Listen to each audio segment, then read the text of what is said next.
Survivorship bias, the illusion of success. Survivorship bias is a pervasive cognitive bias that leads us to draw conclusions based on visible success stories while ignoring the countless unseen failures. It distorts our perception of reality and can lead to misguided beliefs, poor decision-making, and overly optimistic expectations in everything from business to personal growth. At its core, survivorship bias happens when we concentrate on the survivors, the people or things that have passed through some selection process and mistakenly believe they represent the whole picture. The non-survivors who failed or disappeared along the way are overlooked or forgotten, even though they may offer more important lessons. A classic example, the World War II aircraft.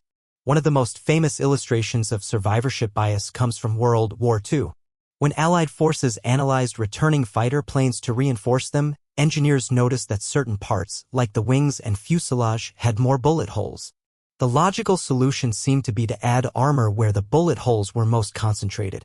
But statistician Abraham Wald pointed out the flaw. These were the planes that had survived their missions and returned. The areas with the most bullet holes were not fatal. Instead, armor should be added to the places with no bullet holes because planes hit there had likely not returned. In other words, the missing data, destroyed planes, held the key to making the right decision. This example highlights how ignoring failures leads to dangerous conclusions.